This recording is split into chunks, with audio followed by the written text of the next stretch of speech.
the radical. Fundamental principles of freedom, rational self-interest, and individual rights. This is the Yaron Brook Show.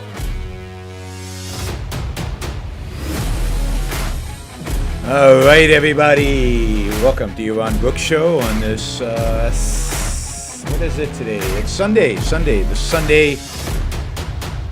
Sunday before, before Labor Day. Wow. All right. Ragnar of the Desert has stepped in to match Adam Reed. So we've got an exciting show today. I think we've got a great topic. I'm excited about the topic because I'm going to be expressing some new ideas, I think, for me anyway. Maybe not ideas for you, but new ideas for me about economic growth, what it means, how you create it. Maybe, well, anyway, we'll do that. I'll be giving you, we'll be expanding on the example of the container that I talked about yesterday. So we're going to be expanding on what we talked about last time. But we've also got a match. We've got this exciting match where basically Ragnar of the Desert has agreed to match every dollar contributed using Super Chat today. Every dollar contributed using Super Chat is going to be matched dollar for dollar up to $500, up to a total of $1,000. And we got off to a roaring start because even before I said I would, we got $50 from Adam, who asked a question, which I'll get to in a second. And Ragnar's already matched it. It's already at 100. Jonathan did $1.99, so I'm waiting for Ragnar to match $1.99 because one of the things Ragnar's going to do is going to match it as it happens. So you're going to get instant gratification on the match. So maybe Ragnar's behind. I don't know. Anyway, so that's exciting today. So we're going to watch the numbers go up. There's the $2 match to Jonathan's $1.99.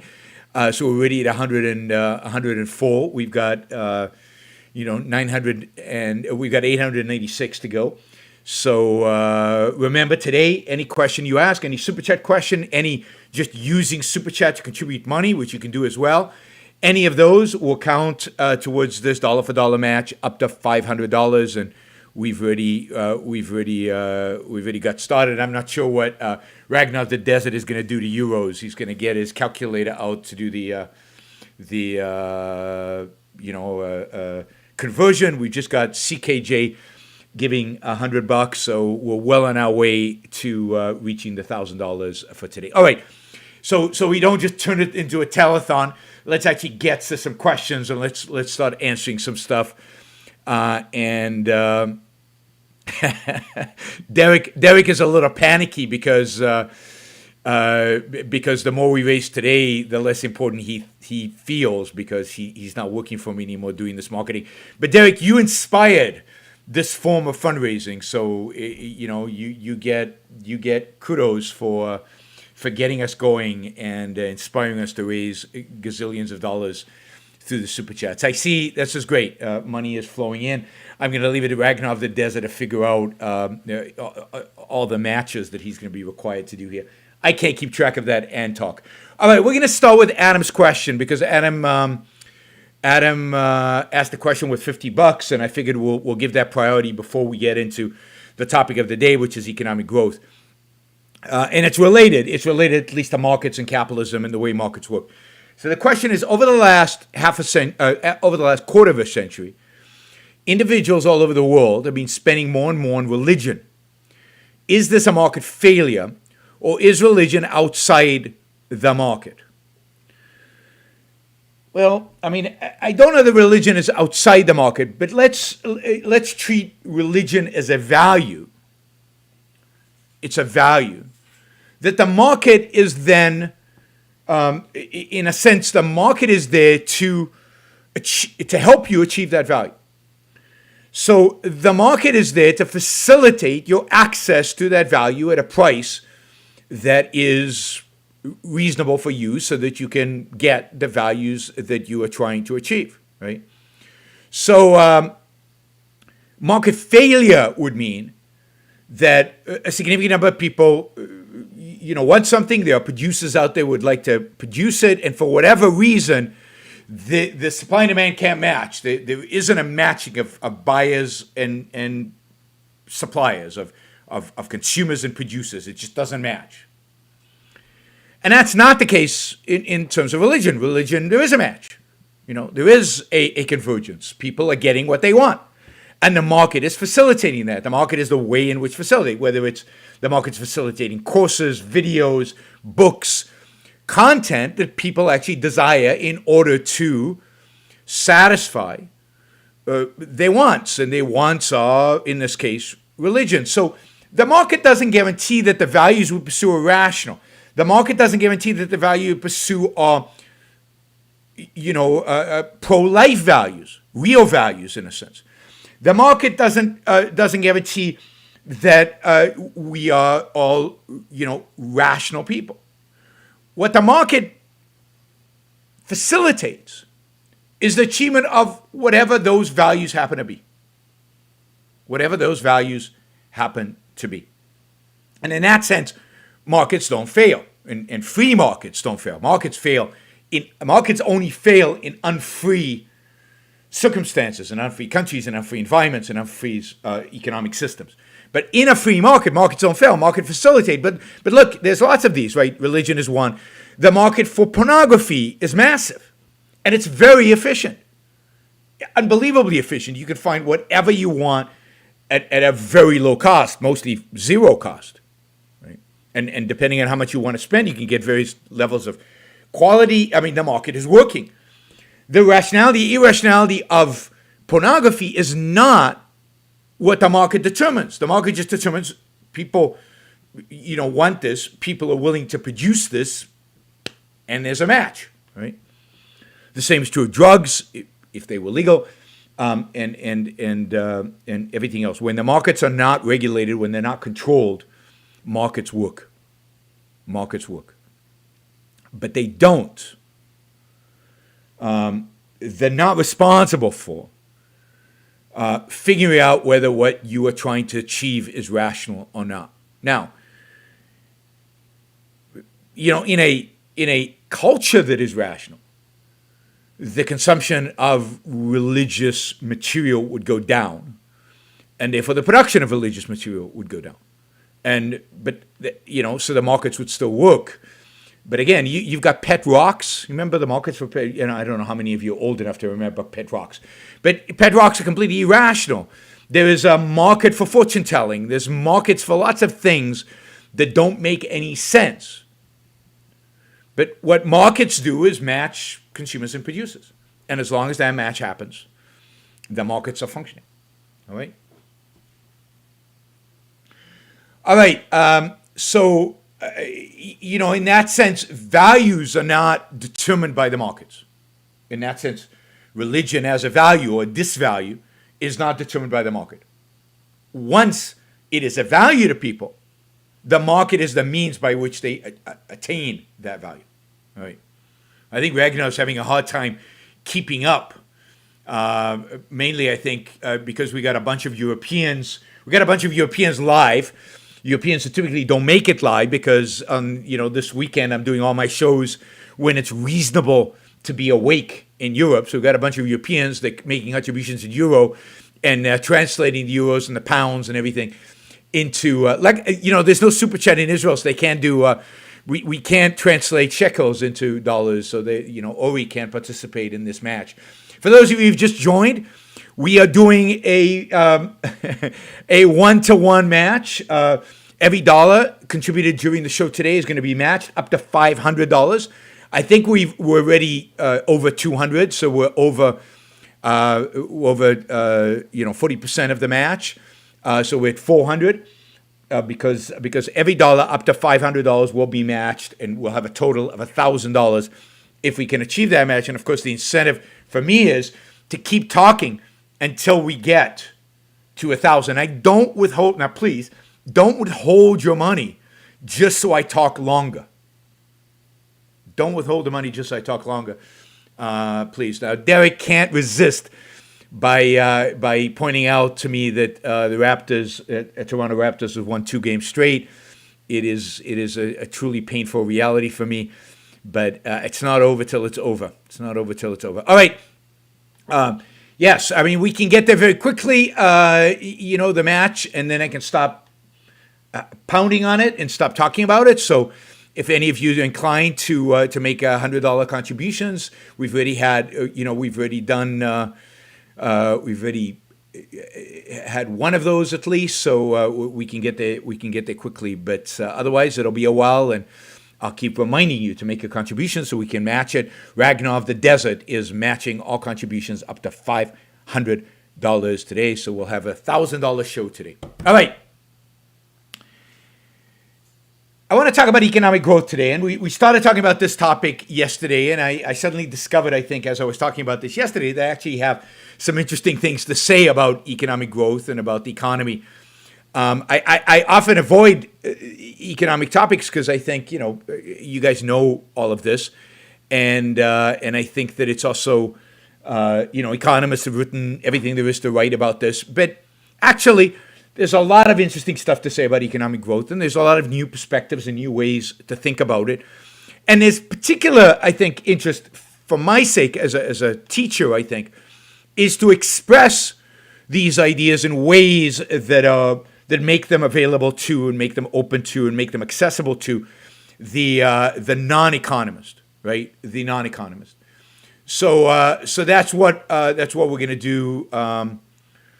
That's what we're going to do today, and talk about economic growth. And you can assess how much of this is new to you, generally, and how much of this is already well known.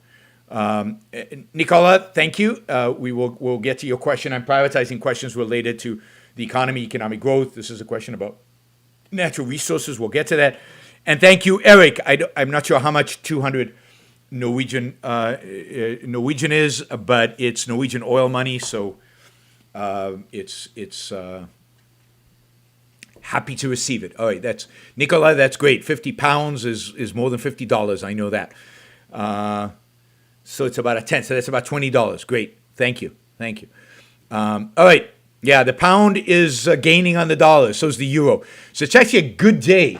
It's a good period of time to take contributions in with euros and pounds because the pound and the euro and everything are greater value than they have been in the past. That is because the dollar is basically declining in value. You can see that vis-a-vis gold. Okay, what is economic growth? Let's start with that. How do we think about economic growth? I mean, people talk about economic growth in terms of gross domestic product, the GDP, or other kind of financial terms that try to measure the growth of the economy. But I want to step away a little bit and think about what is life like? What impact does economic growth have on human life? In what sense does human life benefit human beings? And how do we I guess, how does economic growth affect you as an individual? What impact does it have on your life? And because I'm not sure the financial way in which we measure economic growth is the best way to really think about economic growth from the perspective of the impact it has on your life, right? And then I'll go back to how we measure it from an economics perspective. But really, the impact of economic growth is on individuals, and it's on productive individuals. So when an economy is growing, and the more an economy grows, the more this is true, productive individuals are better off. Their life is better.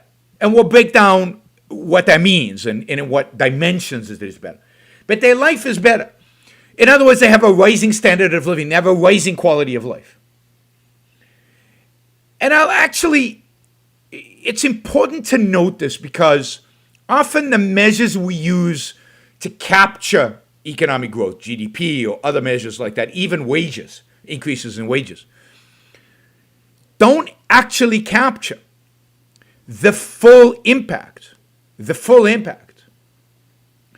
of the growth that is happening on our lives. There's so many things that go into transferring rising standard of living, rising quality of life into a monetary dimension that we often lose much of what is really important about the economic success, the economic growth, the economic prosperity that is around us. I mean, one simple thing, and I talk about this a lot in my inequality talks. One simple way to think about this is it's hard to capture the benefit an iPhone has to your life, the variety of ways in which the iPhone makes your life better in a GDP, wealth, wages number. And the iPhone gets better every year, even though its cost stays about the same. So even though your wages might stay the same, and yet you're buying a new iPhone every year, it's costing you about the same as a percentage of your income. Every year it benefits you more because it's better. It's more effective. It produces the values that make your life better more effectively. So your standard of living is growing.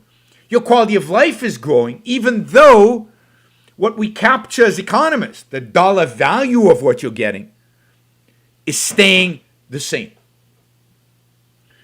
There's a term in economics that considers this idea of consumer surplus. But we have no real way to measure consumer surplus. Consumer surplus is the value that the product provides to your life that is above what the product actually costs. Right? All an economist can measure is what it costs. I used the example in my inequality stuff on of Harry Potter. What we can tell with Harry Potter is how much I spent for the book. It cost me $20. But what I cannot measure is the value I got in my life from the consumption of that book. The value of spending time with my kids, the spiritual value of enjoying the story, of living the story, of having a hero in my life and having a hero in my kids' life and doing shit stuff. All the stuff that happens because you read a great book that impacts your life. We cannot measure that as an economist. So what you have is this massive gap between what we can measure in economics and what actually impacts a rising standard of living and a quality of life. Particularly, I would say this is hard to measure. At a time when money is manipulated by a Federal Reserve and a central bank, and the economy generally, the relative prices of different things, is manipulated, constrained, to some extent dictated by government and not by the actual economic, by actual value choices individuals make, right? But the value of economic growth is that in real terms, in terms that actually affect our lives, is that it makes our life better. It raises our standard of living. It increases the quality of life. When people talk, so many economists talk today about the idea that, we don't need more economic talk. We don't need more economic growth. Economic growth is overrated, and we don't want more economic growth. What they're really saying is we don't want to improve human life. We don't want to increase standard of living. We don't want to increase quality of life. And I'll break down what increasing standard of living and quality of life actually means. That's what they're implying. Economic growth is that increase in standard of living and quality of life, even if we can't accurately measure it as economists would like to do. As modern or classical economists, most economists would like to do. All right. So I want to talk about what it means to increase standard of living. I want to talk about what it means to increase the quality of life. I want to talk about these things, and then I also want to talk about kind of the measures by which we quantify these things. And then I want to talk about the causes. What actually brings about these increases in standard of living, increases in quality of life? Where does that come from? All right.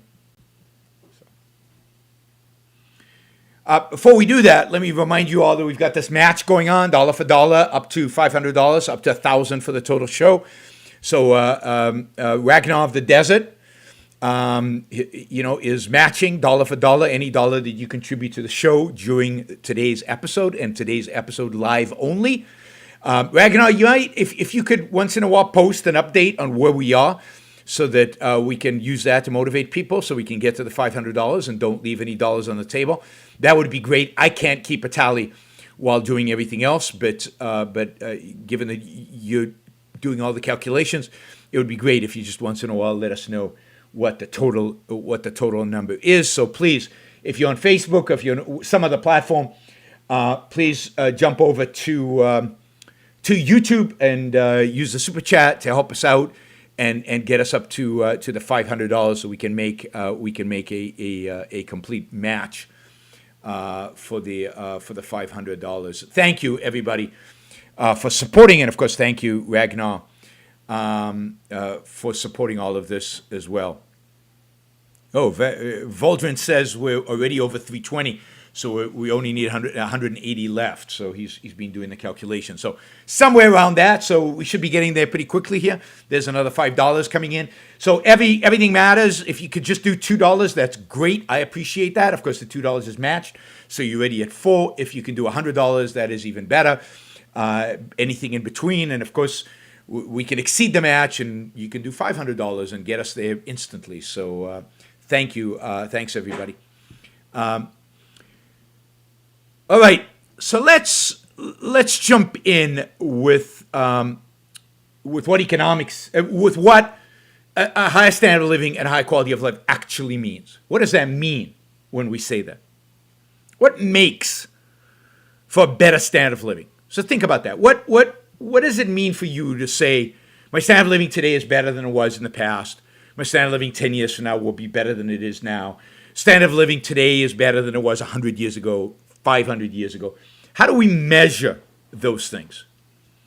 And I'd say there are multiple measures, and I'm going to give you some. You could probably come up with others, and then we'll try to essentialize it and try to figure out what are the essential things that we can use to measure or to estimate a rising standard of living, rising quality of life. Right? So one I would say that is kind of obvious, and I think everybody would mention, no matter what their philosophical view or view of the world would be, unless they're nihilists, and then everything's the opposite, right? But the first one would be health and longevity, right? I mean, life becomes significantly more difficult and more difficult to enjoy, more difficult to live, more difficult to really have. Whoops, I don't know what's going on with this. To really, why am I not seeing anything? All right, that's right. To really enjoy, if you're suffering from aches and pains and disease, and think about what life must have been like before modern medicine and before the invention of Advil and before, just the aches and pains of every day, the aches and pains of working, the aches and pains of physical labor, the aches and pains of old age. Think about what every little disease, we're just having a cold, would be like without anticongestions and without, again, Advil or aspirin or things like that. Think about all the hardship that comes from children being sick, getting childhood diseases, all the way from polio to measles to mumps to all those things that many children don't get anymore at all. Right? So health is a massive factor in well-being, in standard of living. And of course, longevity is as well. I mean, part of quality of life is how long you have. I mean, if the life is good, which it should be, right? You want it to last as long as you can. You want it to last the longer the better. And longevity then is measured into, is a factor in the quality of life. And indeed, I would say that knowing you're going to live a long time makes planning and enjoying life today, it's not a rush, right? Imagine when life expectancy was 39 or 35. Everything had to be rushed. You had to condense so much into the little time you had. It was very difficult to get to where you needed to be, to achieve the values that you wanted. If you can start thinking longer term, start expanding the horizon, the things you need in order to achieve a higher quality of life, a higher standard of living, can be achieved. You can take your time, you can pace yourself, you can get there in a much more rational way. So longevity is important, and the longer the better, the healthier the better. And of course, if you compare longevity today to longevity 200 years ago, dramatic increases. If you think about healthcare today and healthcare 200 years ago, dramatic increases. Life today, by this measure, is dramatically better than it was 50 years ago, 100 years ago, 200 years ago, 1,000 years ago. For those who doubt the benefits of capitalism to human life, at the very basic materialistic level of health and longevity,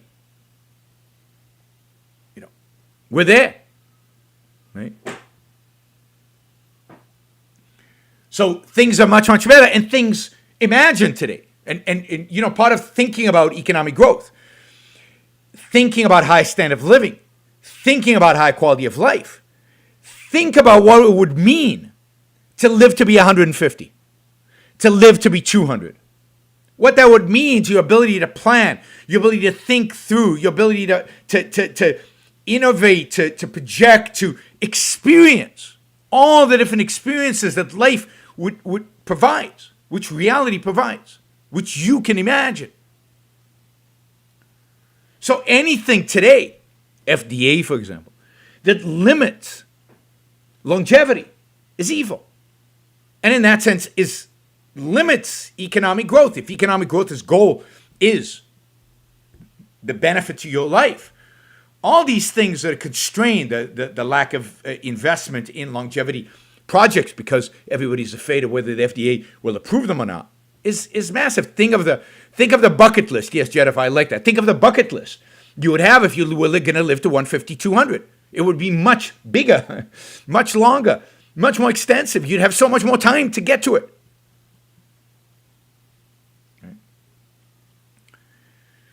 So, all right, Thomas, thank you. Wow. All right, so now we're well over half. All right, so now we're probably at 350, 360, something like that. We got Lucas and we had some others. So we're like we had OMG with $20 and Ryan. So we're probably I don't know. We're probably we're over 350 now in terms of, so we got 150 to go, 150 to go to make it to the match. So one dimension, and I've got about 8, 9 here. One dimension, health and longevity. A second dimension is the kind of work we do, right? We have to work to provide for the material needs, right, of life. We have to work just to survive. We have to hunt, we have to forage, we have to cultivate, we have to do something, even at the most basic level, in order to survive as human beings. Nature doesn't just provide manna from heaven so that it allows us to just live. So we have to work. Now, work could be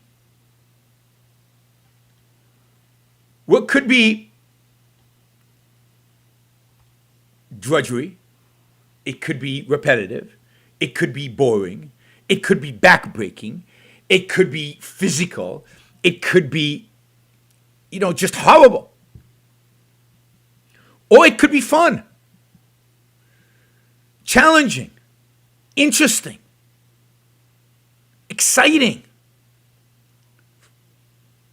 Something where you can express your passions, your interests, and you can really, really challenge yourself and attain self-esteem.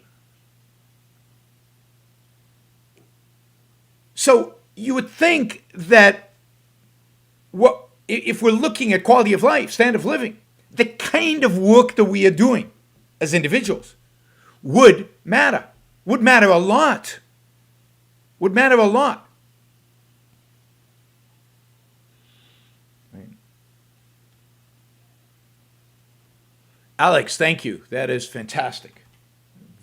Right. We're getting to our target very, very quickly here, much quicker than I expected. Thank you, everybody who's participating. We probably have maybe 100 to go, maybe less than that. So, and Ragnar of the Desert is having a hard time catching up here. That's good. That's a good problem. That's a good problem to give Ragnar. Right. So think about the type of work we do. And thank you, Sabine. The type of work we do. Is it interesting? Is it physical? One interesting measure of standard of living is how much time do we have to spend at work in order to provide for our basic needs, for like food, shelter. Now, granted, the food we eat today is much, much better, much tastier, much more interesting than it was 100 years ago. The shelter is bigger, nicer, more protective from nature, right, than 100 years ago. But how much do we have to work to provide a square foot of shelter? How much do we have to work in order to provide a calorie? How much do we have to work to provide 2,000 calories, which is what supposedly an adult needs, right? And you would see the exponential increase in standard of living, quality of life, that is, in a sense, more meaningful than just a GDP number or wealth number or dollar number. Right?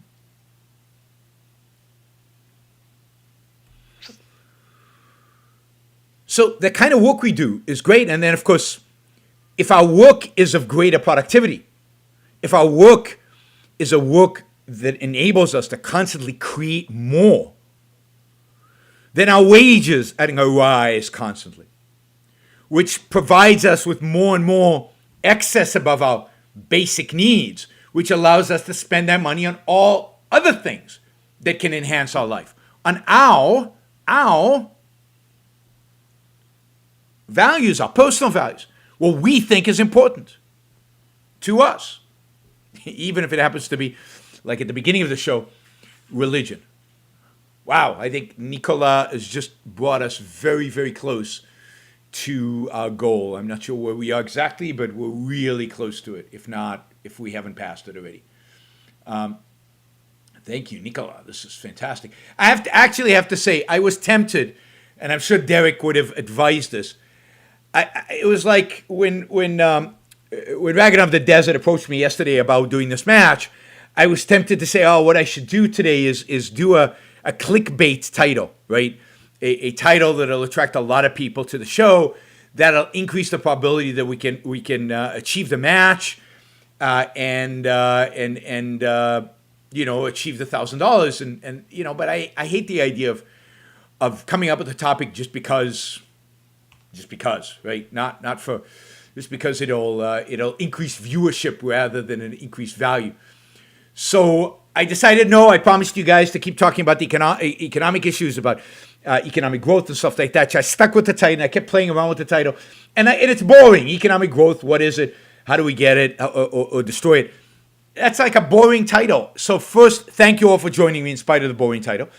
And second, thank you all for contributing so much when I don't think there are as many people as we would have had if I had included, like, in the title, everything you wanted to know about hating the left and were afraid to ask, or something like that. If I had left in the title, if I had Pelosi in the title, if I was going to talk about today, if I was going to talk about Pelosi visiting her hairdresser, right, I would have got another 100 people in the show right now. That's the state of the culture we have, right? But anyway, I was tempted to put Nancy Pelosi in the title, or to put not Trump, because Trump, everybody stays away from the show. Critical race theory I've done a lot on today recently, so I'm not sure that is the appropriate title. But I could have put Biden. I could have torn down Biden. I could have done something about how Biden is evil, and that would have gotten at least the extra 100 people on the show. But I find that boring because it's kind of obvious how Biden is bad. All right, so work, obviously. What else? What else is a sign from a personal values perspective, from a personal life perspective? What is a sign that your life is better off, that your standard of living is increasing, that your quality of life is better? Right? Time. Now notice all these are related, and we'll get to that. But time, having time to choose what you want to do with it, having time that is optional. You could choose to work more. You could choose to spend more time with your family. You can choose to go on vacation. You can choose to spend your time watching movies and listening to music. You can choose to pursue a hobby. But having free time that you can choose to use in pursuit of your values is so dramatically crucial to having a high standard of living and a high quality of life. So not having to work for every single thing that you have. Being able to say, I'm only going to work 8 hours a day, 6 hours a day, 12 hours a day, whatever the number is that you choose. Because I can make enough for my basic needs in the first few hours of work, and the rest I'm working for the extras, and then I've got time that I can enjoy. So remember what life was like 300 years ago. You woke up, you ate something, not very much, by the way. You went out into the fields, you farmed all day, you came back when the sun set, you ate something, not very much, and you went to sleep. There was no light, no reading. You probably didn't know how to read. And that's it. You worked all day. You had no time. Beyond working in the field, you had no time. So, time is so crucial. Basically, to a large extent, rising standard of living, quality of life means having the time to pursue your values, whatever they happen to be. Instead of pursue survival at the animal level, pursue survival on a day-to-day basis. Right? What else?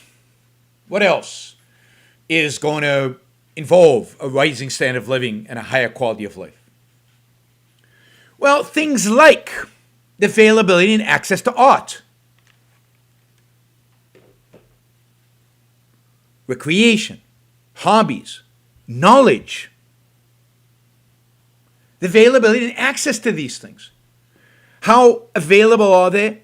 How easy is it for you to access it? Again, think about 300 years ago. Who had access to music? I mean, good music, deep music, meaningful music, emotional, satisfying music. Well, the aristocrats, the religious leaders. That's it. Mozart worked for them.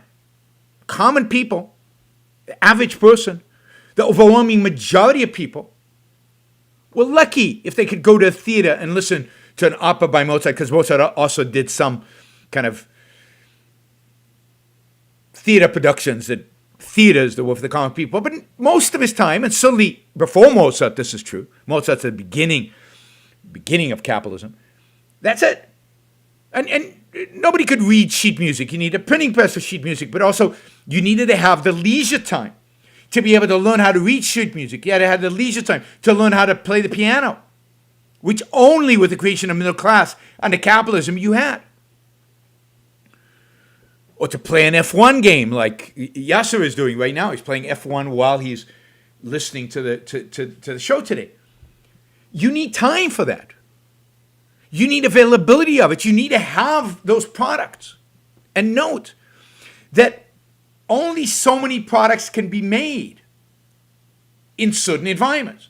So pre-19th century, there was X amount of music available that mostly the aristocrats enjoyed. In the mid-19th century, there was X times 100 music available, maybe times 1,000, I don't know. And now it was available pretty much for everybody. You could go to concerts. You could pay to go to a concert, which was not really available in the past. A, you could afford it. B, you had the time to do it. C, the musicians, because you could afford it, because you were willing to pay for it, they could now create a profession called professional musicians. And hundreds, thousands of them did that. And now they could produce what you were going to consume. So availability requires a producer to make it available, which requires a producer to produce it.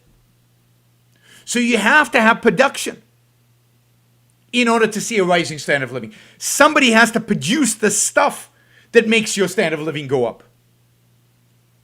The art, the recreation, the hobbies, the knowledge, all of that requires production.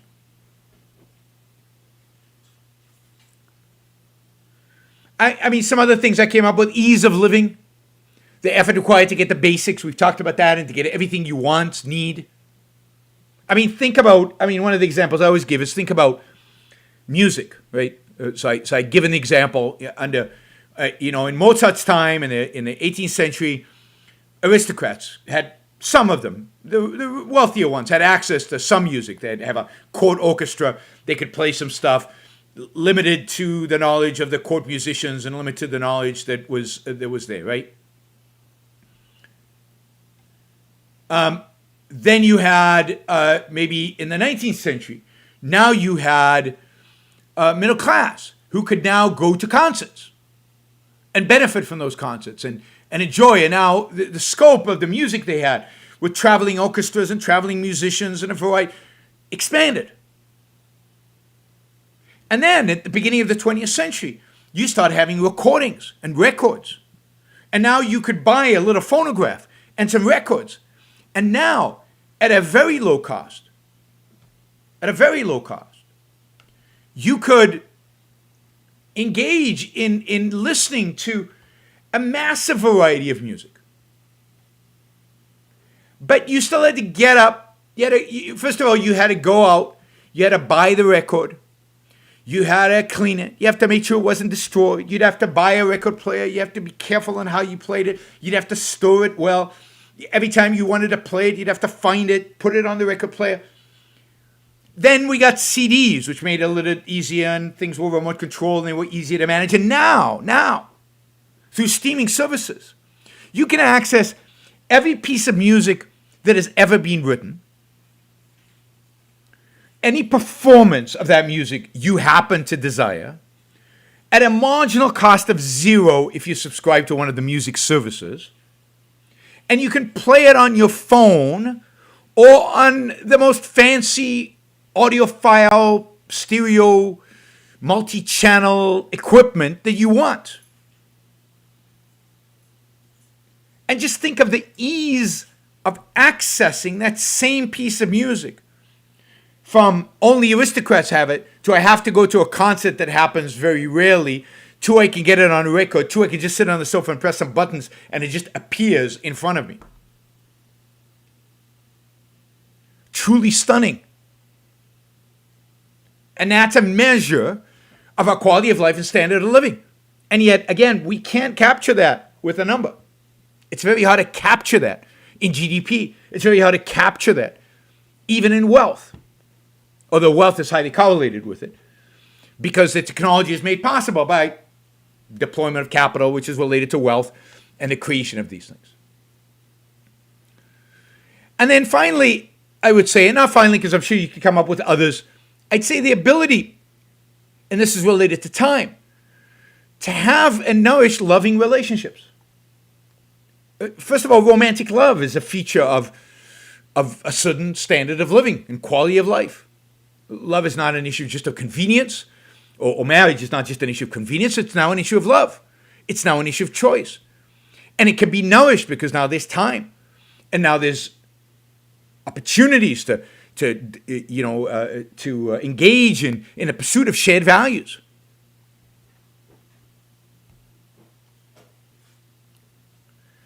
So, economic growth is what facilitates an ever-rising standard of living and quality of life. An ever-rising standard of living, quality of life are really measured by our health and longevity, by the quality and time we spend at work, by the time we have for everything else, by the availability and access of a plethora of values accessible to us, by the ease of our living, and by ability to have and nourish friendship and love, relationships. If you add all that up, a rising standard of living is really reflects or is measured by our ability to pursue our values, to pursue our happiness. The ease and ability in which we can attain values, and values of life, physical health, longevity, work, all of those things, is basically measured. Basically measured in our pursuit of values. So it's our ability to pursue values.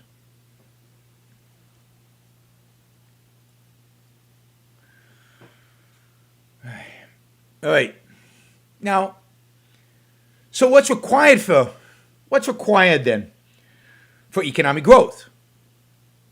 Well, what's required is the production of values. What's required is time. Over time, these things happen over time. And what's required is freedom. The freedom to pursue values, the freedom to create values, the freedom to produce values, the freedom to seek, the freedom to enjoy, the freedom to live. So what's required for the pursuit of values, required for rising standard of living, what's required for increased quality of life, and therefore what's required for economic growth is freedom, the production of values, and the production of values. Now, where does that come from? Particularly the production of values. How do we get values? How do we get these things? How do they come into being? How do they get created?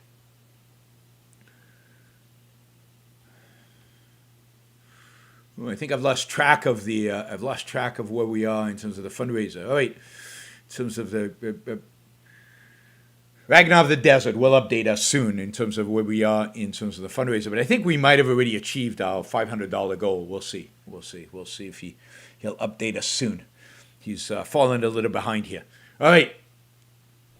So here's what I think is interesting, and again, I know this isn't. Well, anyway, what makes it possible for us to pursue values? What makes it possible for us to produce values, to create values? Now, economists, when they think about economics and how production happens, they focus on two elements. They focus on capital, money, equipment, facilities, and they focus on labor. If you match labor and capital, you get production. But that's not really how it works. And I would argue that the more advanced we are, the more advanced technologically we are, the more advanced in terms of the kind of values we are creating and building and making, the less capital and labor explain what goes on in the world.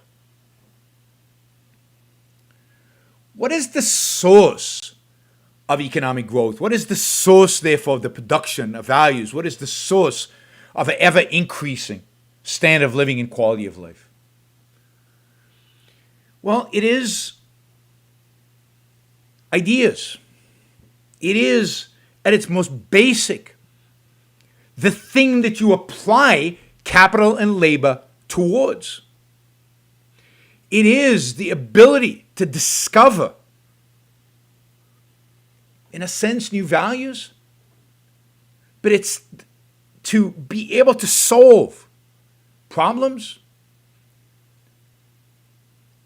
to add value. I mean, a word I think that captures that is human ingenuity. What you really need is human ingenuity. It's not exactly science. It's what the innovator does. It's the taking of science and turning it into a human value. Human ingenuity being something like, I don't think this is a formal definition, but it's my first attempt, the process of applying reason creatively to a problem in an original value-adding way in every aspect of life. So you can have human ingenuity in the arts, human ingenuity in production, human ingenuity in technology, human ingenuity in everything. And indeed, nothing happens in terms of economic growth. Nothing moves in terms of economic growth without this ingenuity, without new ideas, without new ways of doing things, without new ways of creating stuff, without new things to create. You don't get from the concept to the record without somebody like Thomas Edison inventing the phonograph. And you don't get from the record to CDs without the whole digital revolution. And you don't get from CDs to streaming without the internet. And at every step, at every level, at every discrete advance, somebody has to solve a problem in a new way. Somebody has to create a solution that didn't exist before, or discover a solution that didn't exist before. There has to be some value added at every single step of the way. From the concert to the streaming of the music. There are millions of little steps that thousands or hundreds of thousands of individuals had to make in order to get to where we are today. And it all adds up to economic growth in this one little realm, which I don't know how you would measure from a GDP perspective, but you can easily measure in terms of quality of life and standard of living. So, to think about economic growth is at the end to think about human ingenuity. It is about unleashing human ingenuity. And if you think about the world of technology today, a world in which very few people literally do labor, and in which in the future even fewer people are going to do labor in a materialistic, physical sense, and where it costs less and less and less money to develop a bigger and bigger and bigger product or bigger and bigger market. Capital and labor become less and less important, and what is being elevated more and more and more, always been at the heart of everything, always been the most important element, but today even more so than ever, is human ingenuity. Netflix, somebody mentioned Netflix on the chat. Netflix does not require that much capital and did not require that much labor, but it required thinking people, innovating, shifting, changing business models, thinking about new ways to do old things, thinking about new ways to do new things. Remember, the original Netflix was a mail order thing where you got CDs in the mail and you sent them back. It was basically competition of Blockbuster. It was competition to renting DVDs. Instead of renting at a physical store, you rented over the internet. Boring. But the beauty of this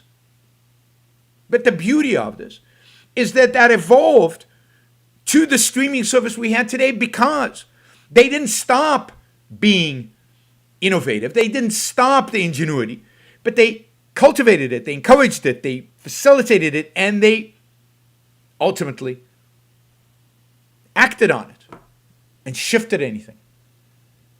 So you need human ingenuity, and the second thing you need, of course, is the ability to apply this ingenuity to the creation of real values in reality.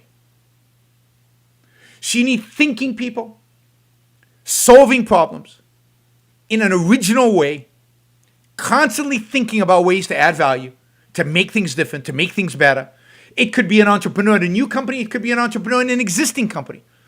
But the person who has this ingenuity is typically an entrepreneur. And then you have to have the ability to go out there and actually make the changes, actually solve the problem, actually do it in reality, put it in place. What kind of environment does this happen in?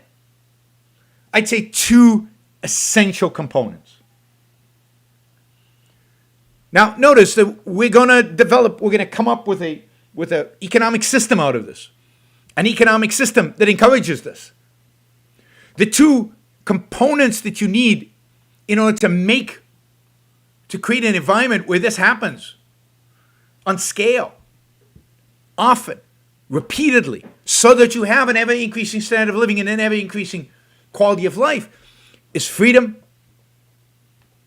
where your rights are protected, and crucially here, particularly in the modern time, your intellectual rights are protected, intellectual property is protected. So you need the freedom to think, to innovate, to create solutions and solve problems nobody could even imagine, and then to act on those. Act on those and bring them to reality without having to ask for permission, without going through the bureaucracy.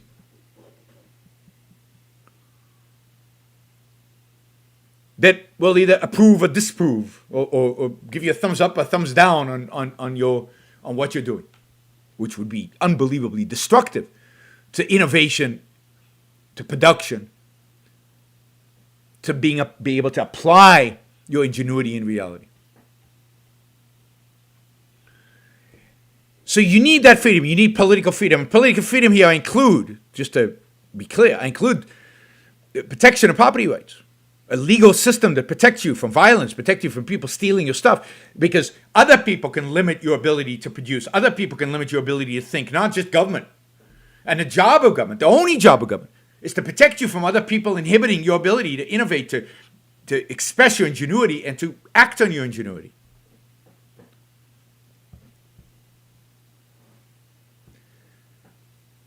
And the second part of this is you need a culture that is pro-life. A culture that values increasing quality of life, increasing standard of living. Now, you could take a culture that doesn't value the life, individual human life, and make them free, and it's not clear how long it would take them to actually innovate and produce and create economic growth. Now, the two are reinforcing. A free culture, I believe, will become a pro-life culture. A free country will become and embrace a pro-life culture. And a pro-life culture will ultimately embrace freedom. So the two are reinforcing one another. But you could think of them in two different dimensions.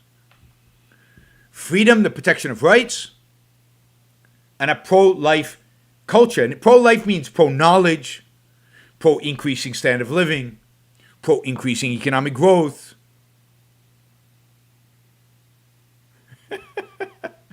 Somebody's actually asking in the chat, you see, I should have had the clickbait. Why doesn't Yaron ever talk about current issues? I talk about current issues all the time.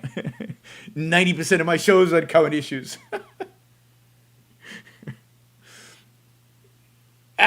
Somebody explain this to IVB. That's all they want to talk about. All people want to talk about is current issues, current events. Biden. All they want to talk about is Biden and Pelosi and Trump and Pelosi getting a haircut. That's what they want to talk about. I've done 30 shows on COVID. 30 shows on COVID. Enough. It's boring. I'm bored by it. I'm bored by attacking the left. Anyway, I'm going to ignore them because it's stupid. Current events are boring. This is much more interesting. If you don't find this interesting, don't stick around. By the way, Ragnar of the Desert has disappeared on us. I don't know what happened. I don't know if we passed 500. If we haven't passed 500, I have no idea where we are. But Ragnar of the Desert has disappeared, and I don't see an update. All right, I'm sure he's there.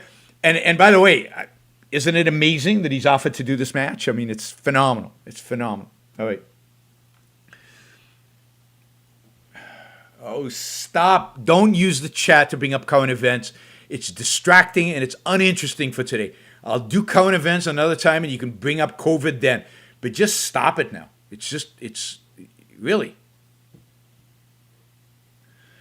Oh, it said it was done. We hit 500. Cool. Hit 500. We're done, guys. Excellent. We passed $500. So thank you. Today was a $1,000 show, in spite of the fact that I didn't talk about Biden or COVID. So where do you see this human ingenuity? Thank you, Michael. Where do we see human ingenuity? Where do you get human ingenuity? Well, you get it everywhere where people are free. I mean, literally everywhere where people are free, even a little free. Even a little bit of freedom goes a long way. So, for example, I mean, China was a good example of this, right? And still is to some extent.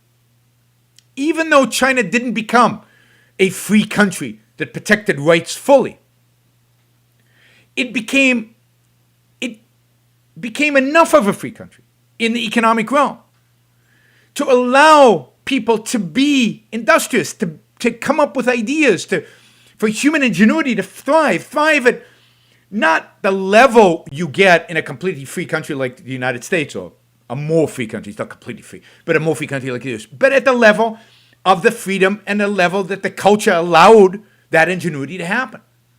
And that's how wealth was created in China. So freedom in the United States, the country was founded on the idea of freedom. There's no accident America became the richest country in the world, because it was the freest country in the world. It didn't become rich because of slavery, indeed slavery held it back. The mentality of slavery, the culture of slavery, and the economics of slavery held the country back. What made America rich, what made America unbelievably wealthy, what made America the richest country in human history was the freedom, the protection of rights, and the freedom of people to innovate, to build, to create, to make, to invent, and to act on it, to build businesses. Businessmen made this country rich. Freedom everywhere, whether it's in Hong Kong, Singapore, South Korea, Japan, the United States, Western Europe, Israel, wherever you allow economic freedom, on whatever scale you allow economic freedom. To that extent, you get ingenuity. You get building and creation. You get economic growth. You get increasing economic growth. You don't need to know anything about interest rates. You don't need anything to know about government stimuli. You don't need to know anything about these things. All you have to know in terms of economic growth is when a government leaves people free, protects their freedom, protects their rights, what happens is you get economic growth. And of course, the adjacent to that is you need a culture that is positive, that respects reason, that respects science, that respects the individual, a risk-taking culture, and I'll talk more about risk on a future show, but a risk-taking culture. So a culture that is energized around pro-human values, around pro-human life, around making life better for human beings. That is a culture. That is a culture that is successful. That is a culture that leads to economic growth. And that's the kind of culture you got in the West post-Enlightenment, because the Enlightenment saw a view of man as being able to achieve happiness, being able to achieve value, being able to achieve life, being able to achieve progress, and by using their reason.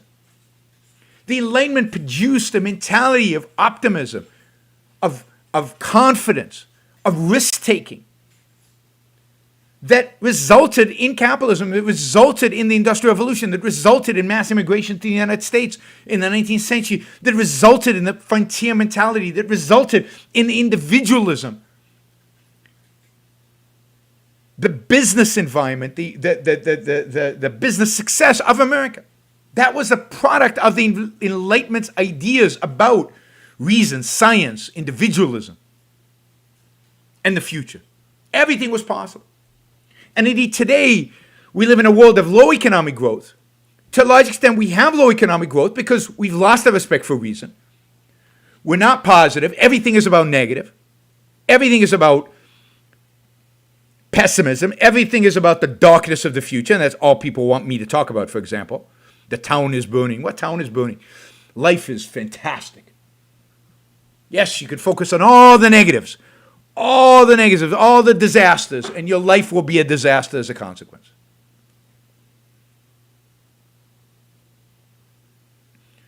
But we live in a culture that is obsessed with the negatives.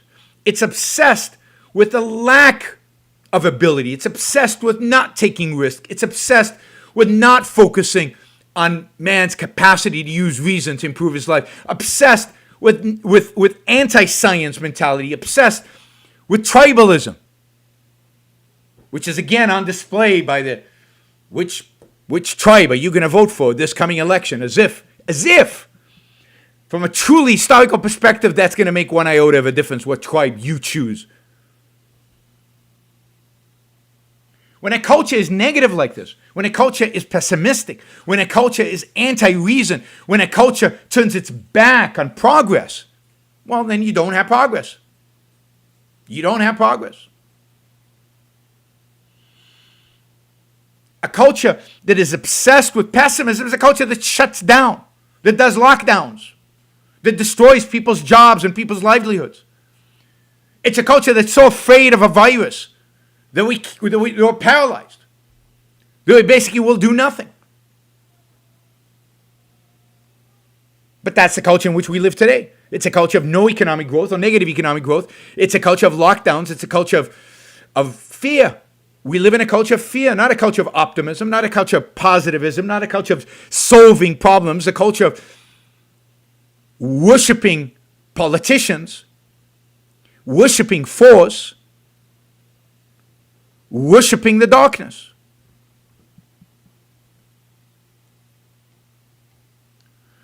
So when you combine ingenuity with action, I would call that entrepreneurship. The combination of ingenuity with action is entrepreneurship. It's acting on organizing and bringing to reality ingenious ideas. Entrepreneurship is acting to organize and bring to reality ingenious ideas. It's about production and trade. It's about, this is what economics studies. What economics studies is production and trade, which is the realm of the entrepreneur. And entrepreneurship requires exactly the same world that ingenuity requires. It requires a world of freedom and a pro-reason culture, a pro-life culture. And you can't fake this kind of culture. You can't fake economic growth. You can't fake entrepreneurship. You can't fake ingenuity. You can't artificially pretend that it's there. You can't stimulate it by printing $3.7 trillion into the economy right now. You can't simulate it by lowering interest rates artificially. You can't simulate it by bailing out banks and bond markets and stock markets and everybody in sight. You can't simulate it by doing what the Fed does. You can't simulate it with statism because it requires the exact opposite of statism. All government can do, all the Fed can do, all our federal government can do, our state governments can do, is destroy it. You can incentivize against it. But there's no positive you can add to it other than the protection of rights. Anything beyond that a government does is destructive to economic growth and destructive to human well-being.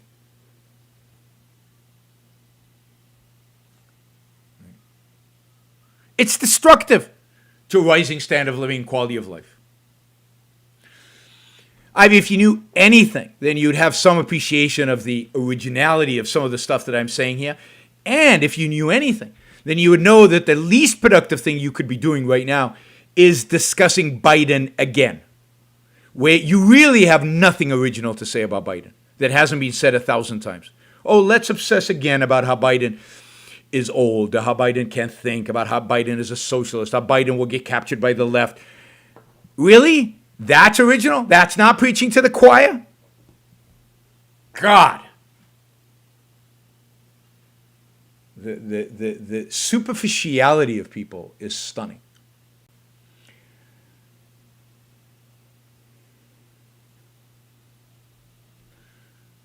So if you take the Fed, you take that interview I talked about yesterday by Chairman Powell, printing money, manipulating interest rates, redistributing wealth, all of this stuff does not create ingenuity or entrepreneurship. It cannot create real economic growth.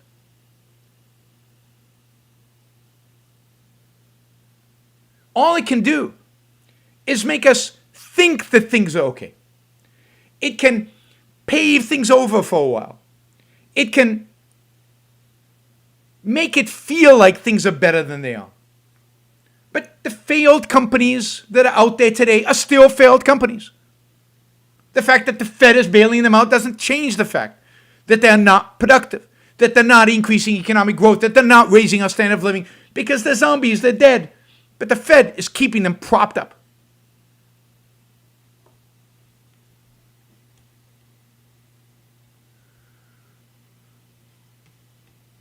The stimulus package that writes everybody a check does not create ingenuity, doesn't create entrepreneurship, it creates demand. It allows people to consume, which doesn't create anything new. It doesn't grow the economy. It allows people to continue to survive, granted. But what would really not just allow them to survive, but to thrive and to grow is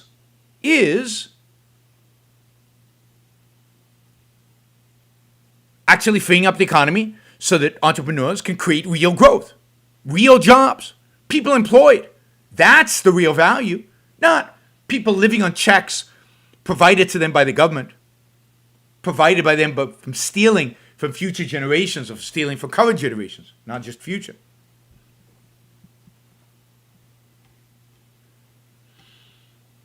So what you have today is, with all this talk about stimulating the economy, is just, it's a zero-sum mentality. Instead of freeing up the economy to create real economic activity, to create real wealth into the future, and to see a rising standard of living into the future,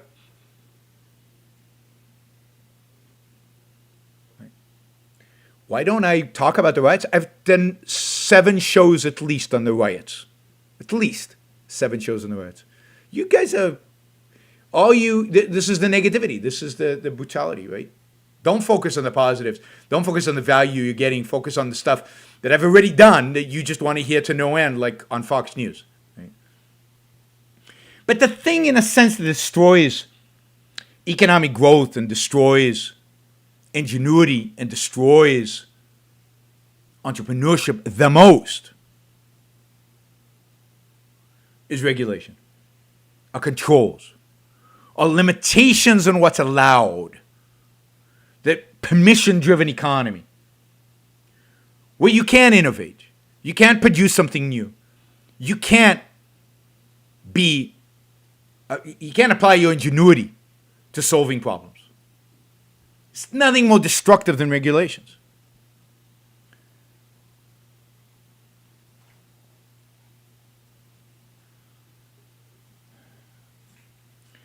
All right, so what do we mean here? Ingenuity means finding ways to do things better, to provide new or cheaper values to people, to innovate. And combined with entrepreneurship, it is what drives our economy. It's what creates our standard of living and our quality of life. Now, I want to tell you, and of course, I talked about this yesterday, that if you combine that and you make it global, and then you allow it for trade, that's how real values increase. That's how real standard of living increase. That's how real progress happens. And I want to tell you the story that I started telling you yesterday about the shipping container. Because, the story is so inspiring. And I know that many of you don't know about this, but I think the shipping container is one of the most revolutionary products that we have seen in the last 100 years. It has dramatically changed world trade. It has dramatically improved your quality of life. And it is a massive example of ingenuity and entrepreneurship leading to global economic growth with one relatively simple idea and executing on that idea. Executing on that idea.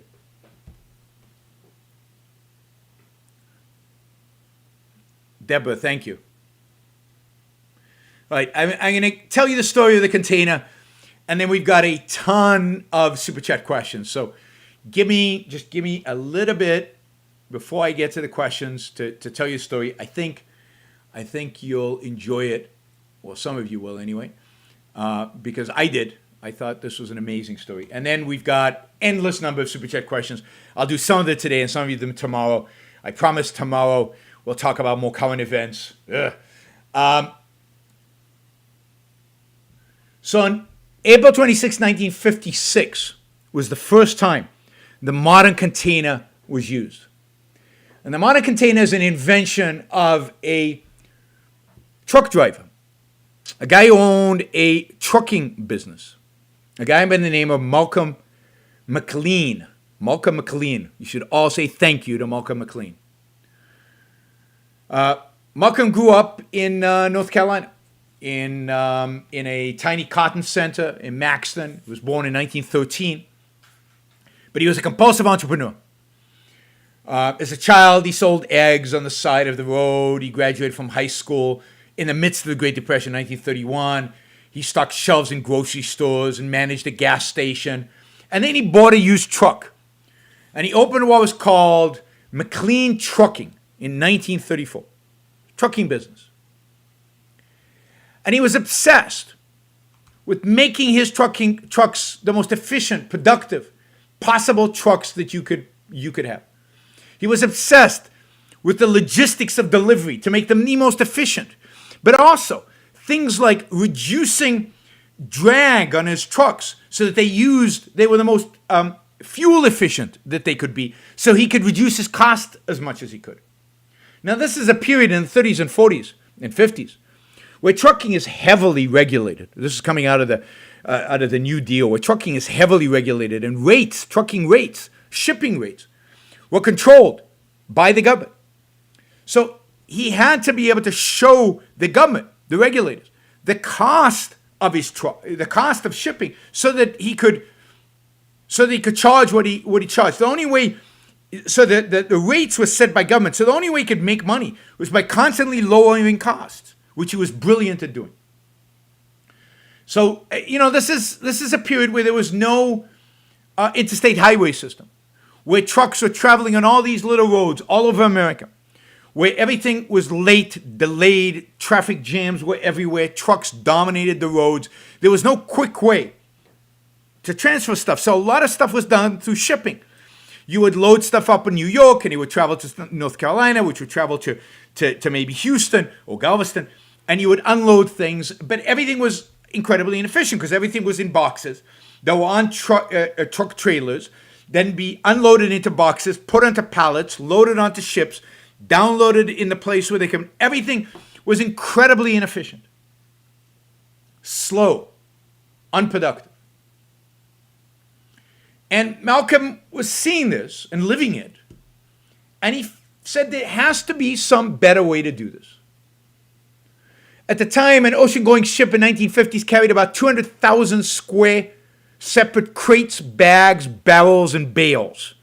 Imagine fitting into the hull of a ship. Crates, bags, barrels, and bales. 200,000 different ones that had to be loaded, unloaded. They would arrive at a dock in hundreds of separate shipments. Each item had to be removed from a truck or a rail car, removed into a warehouse, then picked up at the warehouse, put onto the vessel, unloaded from the vessel, picked up at the warehouse where it was stored in the next port. I mean, this is endless. And McLean pondered this idea, thought about it. And he thought maybe one way to do it is for the truck to literally drive onto the ship and detach its trailer and leave it on the ship and then get unloaded somewhere else where it got hooked onto a truck and then driven off the ship. But then because you had these trailers, right? Because we had these trailers, you couldn't stack these containers on top of each other. So McLean literally invented this idea that the container itself is separate from the trailer of the truck, that the container sits on the trailer of the truck, the container could be removed from the trailer of the truck, put onto a ship, and that the ships could then stack these containers, one on top of the other, download in the next port, put onto a truck, and the truck could take it, right? The standardization of shipping. Now, the problem was that nobody wanted to take this idea too seriously. He patented it, and he tried to sell it to shipping companies. But the shipping companies were, as usual, very conservative. They had their way of doing business, and they weren't interested. So what McLean did was that he sold his trucking business. He took all his money, and he bought ships, and he built his own shipping business. And he started using these containers to move things up and down the east coast of America, ultimately Puerto Rico, Panama Canal, started shipping stuff across the Pacific during the Vietnam War in the 1960s, which nobody thought you could do, that the ship could handle the Pacific Ocean. And he had a problem because he was shipping military equipment for the army to Vietnam. But it was a waste to bring the ships back empty. But then he discovered Japan. And Japan was just becoming this industrial powerhouse. So the ships would drop military equipment in Vietnam, go to Japan and load up on TVs, VCRs, small cars, all in containers. That would then be shipped to the United States. You pick up military equipment and you keep doing that. Of course, other shipping companies saw this, ultimately embraced the idea, but every shipping company had different containers. They used different measurements, different styles, different operations, and that became unbelievably inefficient. So they got a committee together and they tried to negotiate a common standard for the entire shipping industry. And they couldn't until McLean intervened again, sat down with him, and basically provided the patent for his particular container. He basically provided for free to anybody who wanted to use it. And his shipping container that he basically invented, became the standardized shipping container that still rules the sea today. And today, of course, everything is shipped by container. And there is so much shipped by container. There's so many ships out on the sea. Containers are so simple and easy. By the way, he also invented the crane that lifts the container, puts it onto the ship, right? So every port in the world now has exactly the same crane. The crane that lifts a container, puts it onto a ship, and downloads, takes the container from the ship and puts it onto... I mean, it's stunning what this little thing has done. Now, he sold his company ultimately. He started a different shipping company. He got hit with the oil crisis of the 1970s. He actually went bankrupt. After the bankruptcy, he started another shipping company that was very successful, and he died very wealthy and very successful. But he's been forgotten. And what the container business provided, what the shipping business through containers provided, was low-cost globalization on a scale that people could not have imagined. Could not have imagined.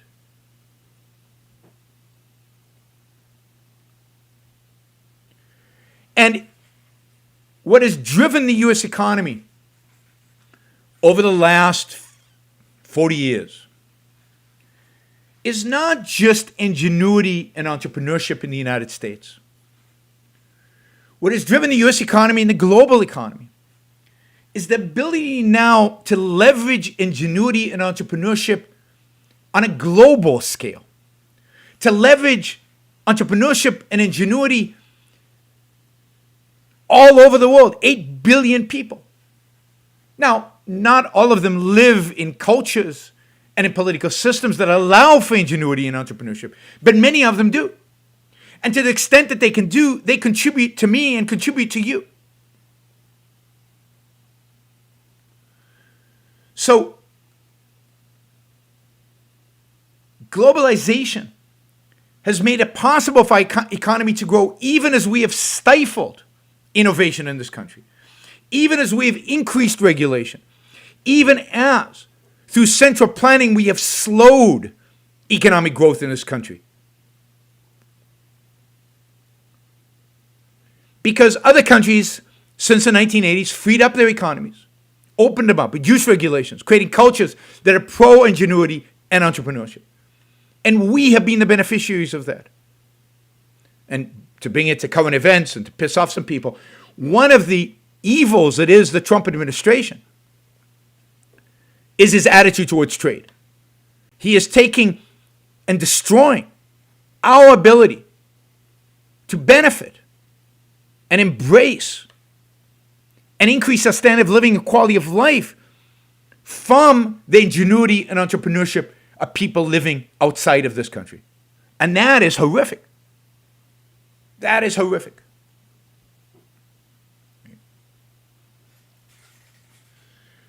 All right. That is what I want to say about shipping containers. Ivy, leave, please. You're just distraction. You're distracting people. You're distracting me, and you're not enjoying yourself. So leave, right? Instead of trolling us with nonsense. If you want current events, I've done 100 shows this year on current events. You can go listen to them. And, they won't watch that much more than this is. The fact is my channel's small. It is what it is. You're not helping. You're only distracting, and you're not providing any real value here. All right. Let us go to the Super Chat questions that happen to be here. And we've got a lot of them. And I'll do the rest of them. I'll do the rest of them next week. So one of them is about the role of culture in terms of economic growth. The question is a good question. How could you comment on how much a culture can contribute to progress and economic growth? I think there's a correlation between innovation, production, and dominant sense of life of the culture. Because political freedom only won't necessarily motivate entrepreneurs to do their best to push limits beyond their limits. Two people can be equally free, but if one lives in a culture filled with resentment, pessimism, and the others lived in a culture that is positive, believes in success, promotes self-esteem, then the two will have different levels of motivation and energy to create. I think in the 1980s, there was a lot of optimism in America, and you can see that they were reflected in the entertainment of the time and maybe the spirit that led to economic growth, innovation, not only deregulation. I agree completely, and you say it really, really well. There's no question that an attitude of a culture is crucial to economic growth and to economic success and to entrepreneurship and to innovation and to ingenuity. It's one of the reasons, for example, that Russia has stayed relatively poor in spite of all its natural resources, in spite of the fact that for a period it opened up in terms of in terms of regulation, in terms of economic freedom, but it was unable to really benefit from that because it has a relatively dark, pessimistic culture. And that culture did not celebrate entrepreneurs and innovators and people who would drive progress and would drive innovation, drive economic growth. It's why I think the opposite happened in China. I think Chinese culture historically has always been pro-innovation, pro-success, pro-entrepreneurship. You can see how the Chinese have been successful everywhere. Yeah, Jennifer points out, Russia is very mystical culture. China is not as mystical, nowhere near as mystical. So when you allow the Chinese even a little bit of freedom, when you allow them a lot of freedom, you get Hong Kong, Taiwan, Singapore. The wealth creation in Malaysia and Indonesia is to a large extent Chinese. Because the Chinese culture is pro all these things. It's not enough pro reason, but that's a whole other topic. It's pro entrepreneurs. It's pro ingenuity. And when you allowed for a little bit of freedom in China, China exploded with growth, exploded with economic success, exploded with increased standard of living and quality of life. It was just massive, on a massive scale. So it's definitely the case that different cultures respond. And one of the arguments I was making earlier is that the Enlightenment culture is still large. The culture created by the ideas of the Enlightenment is what is responsible for the success of the West in the 19th century. Under capitalism, really responsible for the success of the West all the way to today, because we're still benefiting from the culture and the ideas of the Enlightenment. We're still a reflection, even if a dimmed reflection, of the culture and ideas of the 19th century.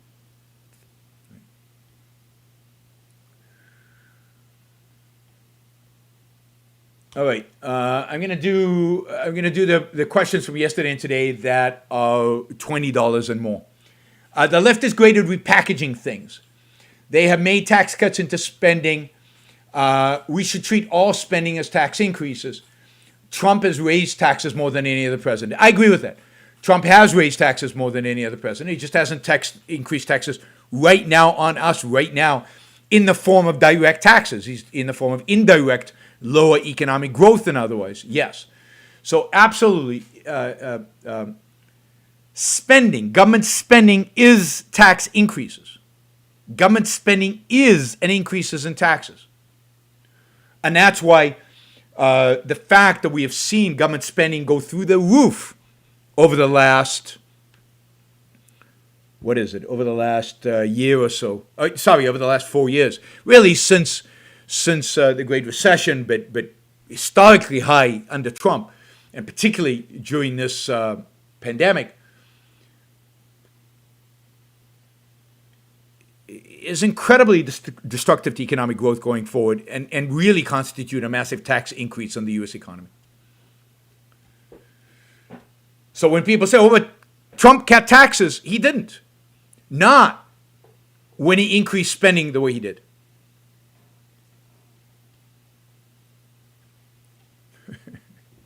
Ken says, China taxed us, not Trump. Bullshit. China did it. That's the hysteria of the Trump. See, let me just say this. One of the things about Trump that I despise, and one of the things about this era that I despise, and one of the things that I think is so destructive about the Trump era is the pessimism, anti-reason, anti-trade, skepticism about innovation that it has produced. It has created a tribalistic America. Now, it could be that Trump is a product of that and he's just a reflection of it, but I also think he has promoted that. So it's a balance, right? Trump has cultivated a culture of negativity, of hatred, of pessimism, of darkness, of destruction, of anti-markets and anti-trade and anti-globalization.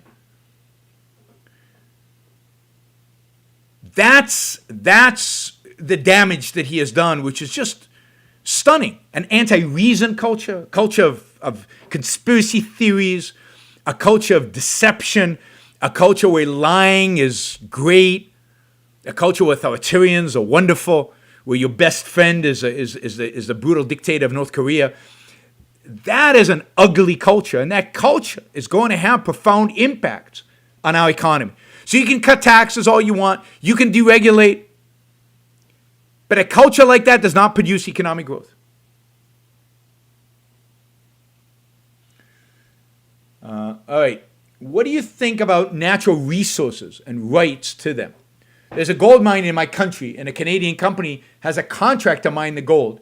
And some people here say foreign companies shouldn't be allowed to exploit our natural resources. I don't think there is such a thing as national resources. I don't think there is such a thing as national resources. All resources are private. The resources belong to the landowner. And if there is no landowner, then the resources don't belong to anybody. Then the resources belong to the person who exploits them, to the person who actually uses them. So Saudi Arabia didn't own the oil. Your country doesn't own the gold. Those resources are owned either by the private citizens that own the land or by the company that actually exploits that, actually mines for it, actually discovers it. That's why the oil in Saudi Arabia is actually owned by the oil companies that discovered it, 60, 70, 80 years ago, not by the king of Saudi Arabia. And the natural resources in your country are owned by the mining companies that are actually using it. Whether they're local or whether they're international is irrelevant to the question. I don't believe, America, in the United States, one of its great virtues, although that's disappearing, and certainly Trump would like to see it disappear, is this idea of natural resources. We don't have them. National resources. We don't have them. The oil in Texas is not owned by Texas or owned by the U.S. government. It is owned by the landowners and by the oil companies that have used it, that have exploited it. Gold. Now, the problem is that a lot of land in the U.S. is owned by the government, and then it claims ownership over the natural resources on it. But all that land should be privatized, and it should have been privatized a long, long time ago. Ownership is not an issue of groups. Ownership is not an issue of tribes. Ownership is individual. Ownership comes from doing something with the land. How is Adam Smith's labor theory of value different from Marx's? It's not very different. It seems to me Marxism undervalues intellectual labor of founders and visionary leaders of corporations. Of course, not only does it undervalue it assumes that they have no value or very little value. The whole labor theory of value, Adam Smith and Marx's, devalue the role of middle managers, of CEOs, of innovators, of entrepreneurs, of anybody who's not literally doing labor, not doing manual labor. So the labor theory of value says that value is created through the work of mixing your soil with your effort, going back to Locke, right? Where the real contribution is the mind. It's the organization. It's the thinking that goes on to innovate, to produce, to advance, to raise the capital, to market, to do all the things that a CEO and middle managers actually do. That is the real productive activity, not the actually of assembling of the iPhone. So yes, Marx and unfortunately Adam Smith and Locke all devalued the intellectual contribution. We're going to keep that. Leftists in my country point examples of people working in underdeveloped regions in the country where there's one huge employer, usually an oligarch, who treats them horribly and presents that as a failure of capitalism. How would you counter that? Well, I would argue, I don't know what country you're talking about, but I would argue that your country is not capitalist, because there is no capitalist country in the world today.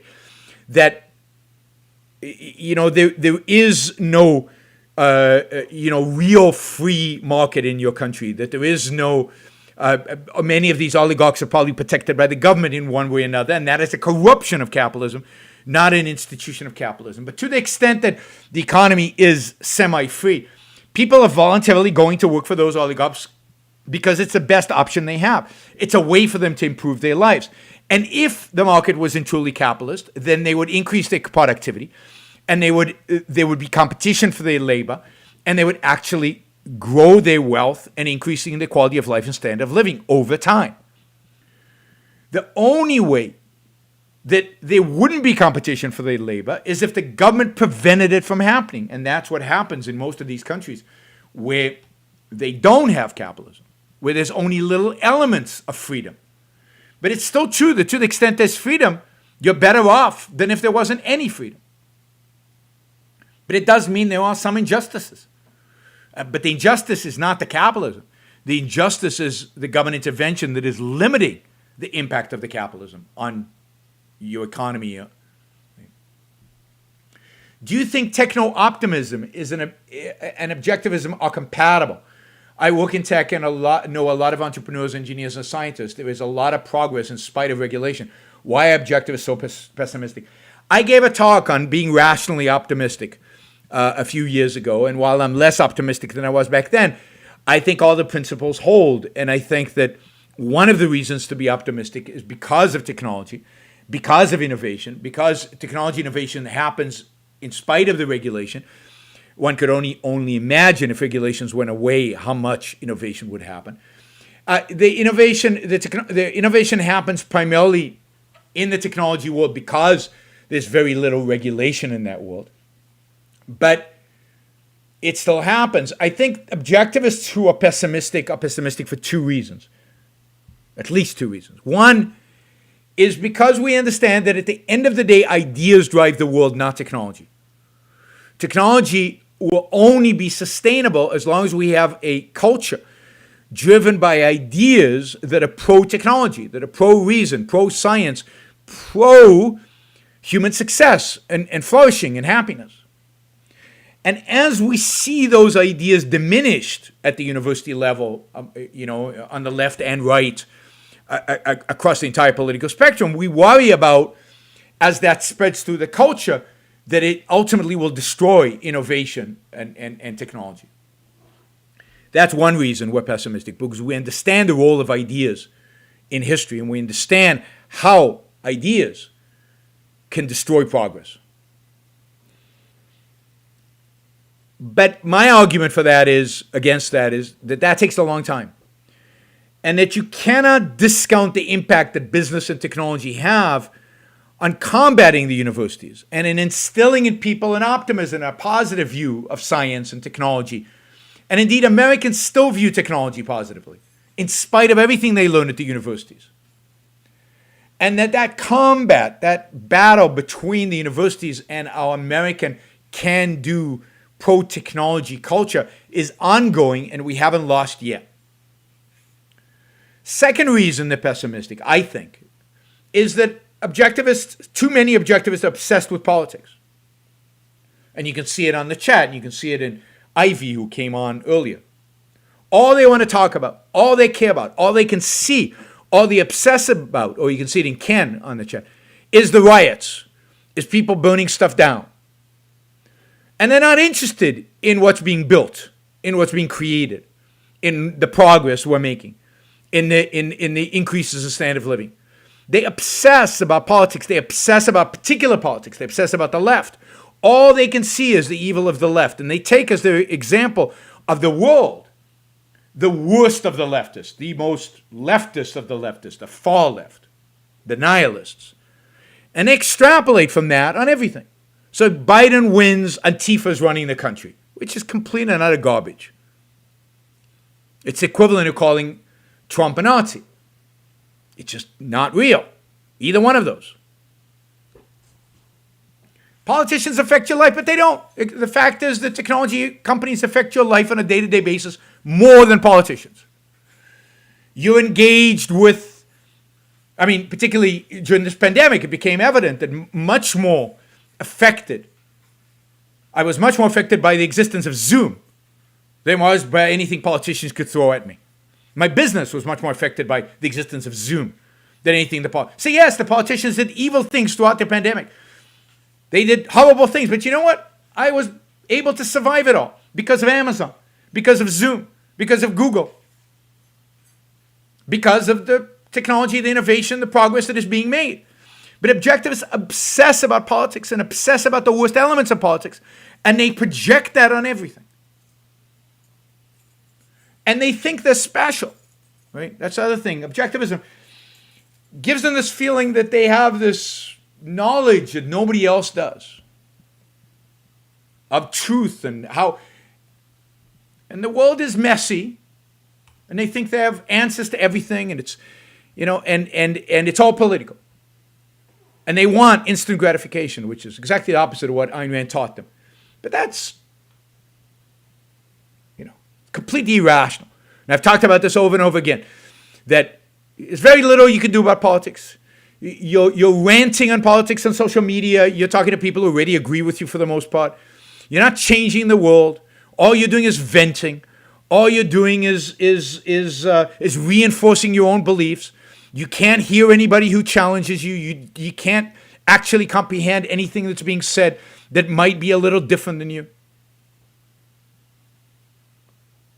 Instead, you could focus on the things you actually have control over in your life.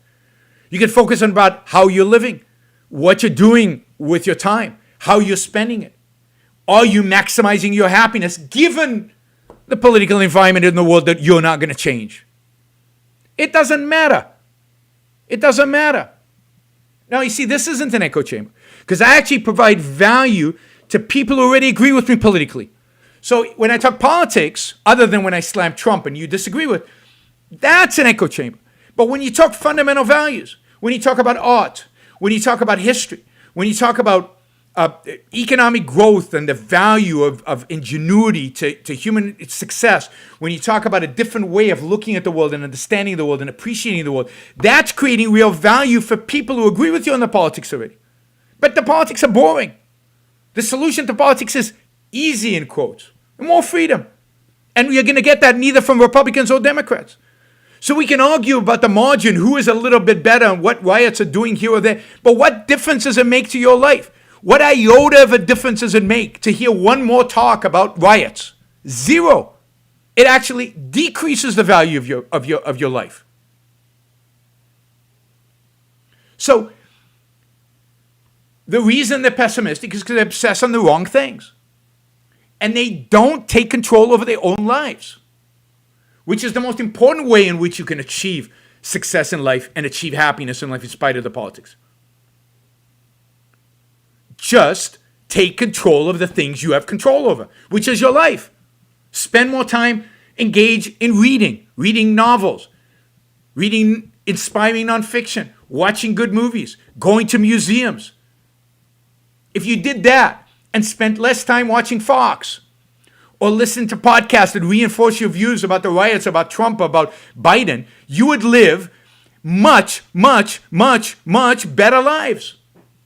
And it's about living a good life. It's not about your meaningless, useless waste of a time going on and on and on about politics that, again, you will have no impact on. It doesn't matter who you vote for. If you live in California, California will vote for Biden. You live in, there are a few states where your vote might matter. Everywhere else, it doesn't matter. So what are you obsessed about?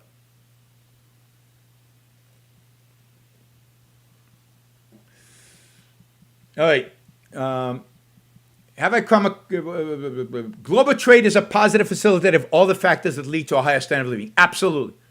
Absolutely. Global trade is just a wondrous, wondrous thing. And anybody who's anti-global trade, I'm against.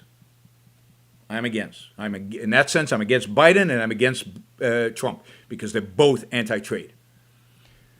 Exercise as recreation is a modern concept. Most people got more than enough just through working. Absolutely. And and you can make exercise fun, which is a modern idea.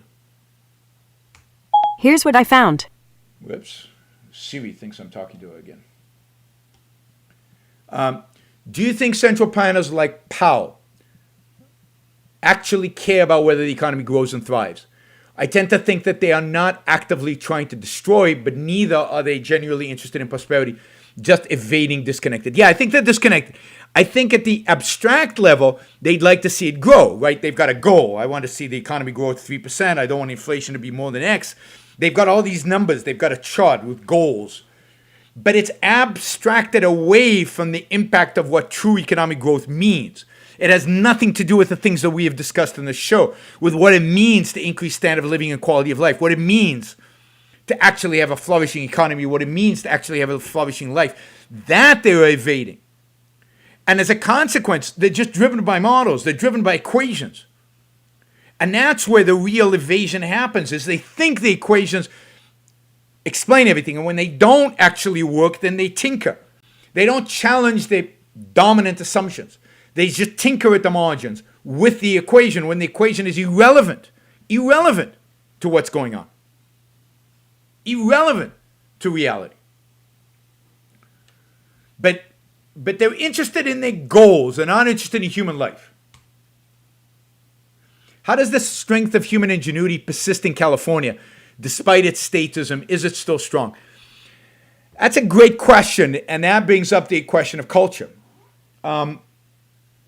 Unless you've lived in California, I don't think you quite appreciate the kind of culture that California has, in spite of the politics and the regulations and the statism of the state.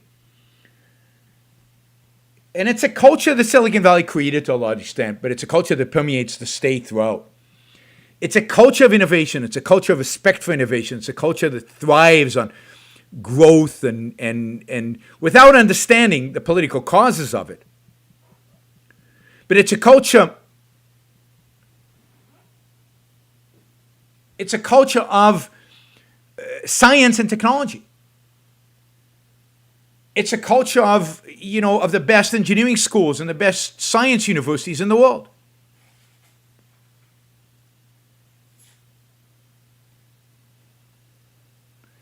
It's a culture of people thriving and making a lot of money. People coming here to make money. It's a culture of immigrants. It's a culture of trade. It's got all the cultural benefits, all the cultural characteristics of a pro-ingenuity world, pro-entrepreneurship world. It encourages that. It thrives on it. If you are focused on human ingenuity, you're celebrated in California, within the culture, not politically, but within the culture.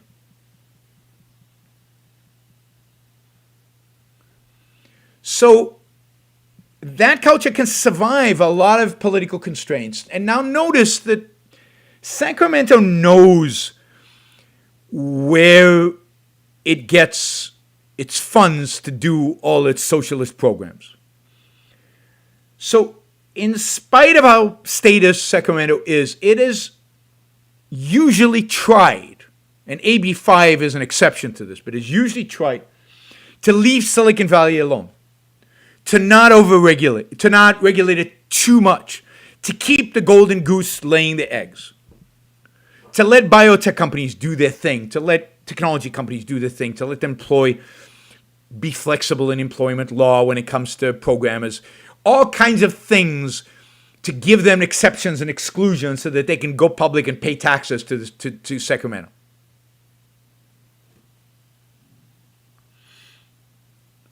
And and it's had a positive view of immigration, for example, and a positive view of trade, in spite of having socialist policies otherwise. And look, Silicon Valley would not be Silicon Valley without immigration. And one of the reasons I so despise Trump is because of the anti-immigration, legal and illegal immigration stand that he has, which I think is one of the most destructive things you can do to an economy. Right. So, again, you need the political environment and you need the culture environment. California has a declining political environment but still holds on to good culture. Ultimately, that culture will dissipate. And if you talk to venture capitalists in the Valley, Silicon Valley is not like it was 30, 40 years ago. It's not.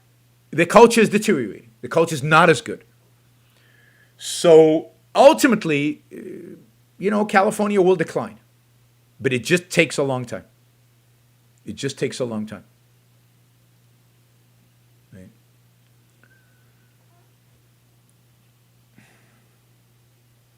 All right.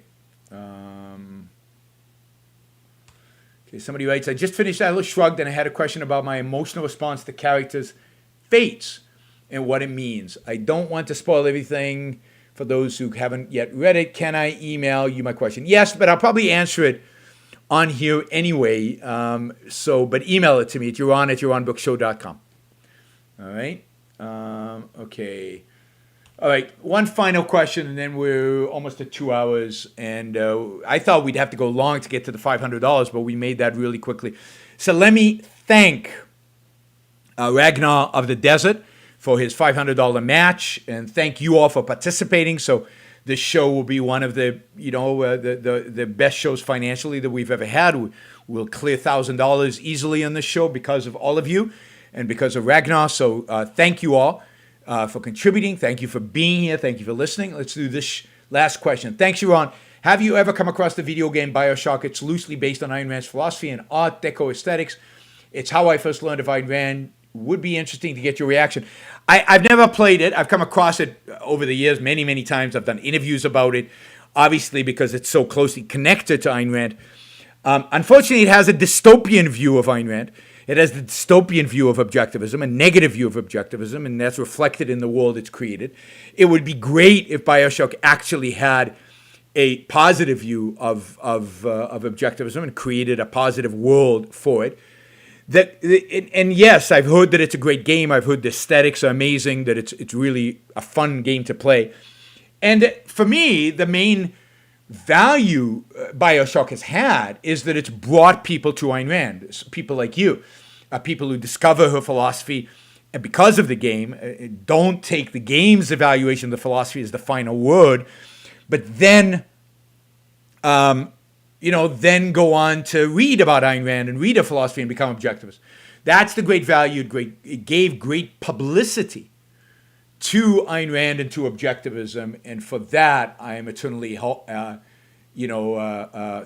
to BioShock and to its creator.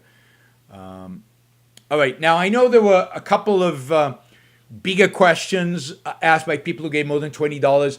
I promise I will get to them tomorrow. I've got a lot of questions for tomorrow, so we'll spend a lot of tomorrow just doing Super Chat questions. I'll probably take up a political topic, a current event topic tomorrow early on and just do that, and then get to the Super Chat questions quickly. Probably won't spend a lot of time on my monologue, which today lasted well over an hour. But I found the topic interesting. I found it interesting to deliver. Hopefully you enjoyed it. If you did enjoy it even a little bit, please like the show. I see we've got 2 thumbs down. Maybe Ivy is one of them. Who knows? And 153 thumbs up. So some people like the show. But that 153 should be 200 given how many people have come in and out. So if you're one of the 162 people watching live right now, please, and you haven't liked the show yet, please go over and give it a thumbs up and like it. I very much appreciate that. As I've said many times, it raises our profile on the algorithms, and it signals to YouTube that they should take the show more seriously and get more people to watch. For those of you like I view, are pessimistic about how many people are watching live, yes, only 160 people are watching live, but probably easily 3,000 people will watch this on YouTube. Another 2,000 people will listen to it on a podcast. A few hundred people will watch it on Facebook and other platforms. So we will get to 5,000 people. That's not a lot, nowhere near as much as it should be.